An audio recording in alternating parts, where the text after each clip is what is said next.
Zoroastrianism, a bridge between Hinduism and Abrahamic faiths. The ancient religions of present-day Iran once included many beliefs which were similar to the Aryan-Vedic religions of India. For example, major deities there included Ahura Mazda, similar to Varuna Dev as the wise lord of the sky.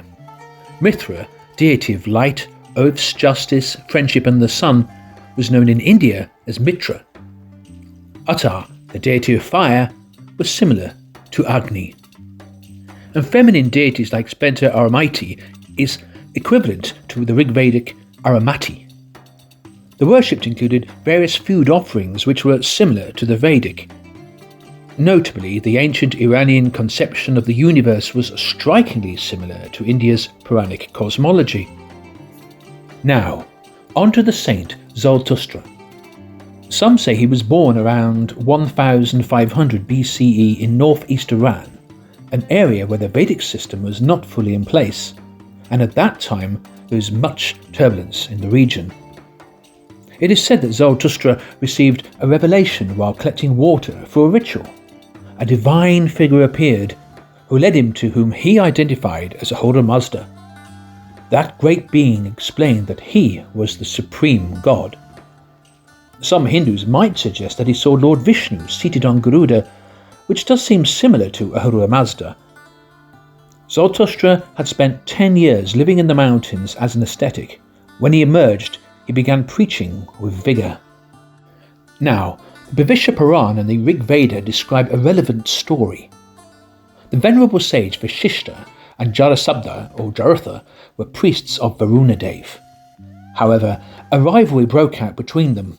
As a result, Jaratha preached something different to Vedic culture.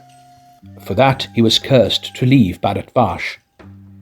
Some claim that Jaratha became known there as Zarathustra, possibly in his following life. Anyway, from this single man, the new religion of Zoroastrianism gradually took shape. By the beginning of the 10th century BCE, the previous Iranian religions were phasing out, and by 600 BCE, Zoroastrianism had become the state religion. Around 200 years after that, the warlike Achaemenid kings made it a policy to destroy the shrines of the Devatas, smaller gods, and vilify them. It is doubtful, however, whether the peaceful Zarathustra would have approved of such tactics. A Satan-like figure called Angramaynu was a unique figure in Zoroastrianism. The former belief in reincarnation was replaced with a focus on an eternal heaven and hell, judgment, and the apocalypse. Murtis, images, were replaced by worshipping Ahura Mazda in the form of fire. Zoroastrianism is monotheistic, but adherents did believe in Yajatas, a similar concept to angels. So, the faith is almost like a historical bridge between the Indic and Abrahamic traditions, and also Greek thought. Despite all that, the Zoroastrian system itself remains similar to the Vedic one. For example, Zarathustra compiled the Gathas, which include Vedic verses, and was a vegetarian.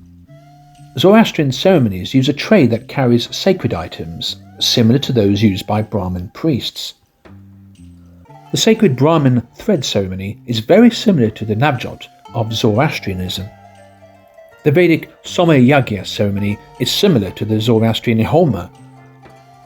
In Persia, Sanskrit S's were replaced with a H, so Soma became Homa.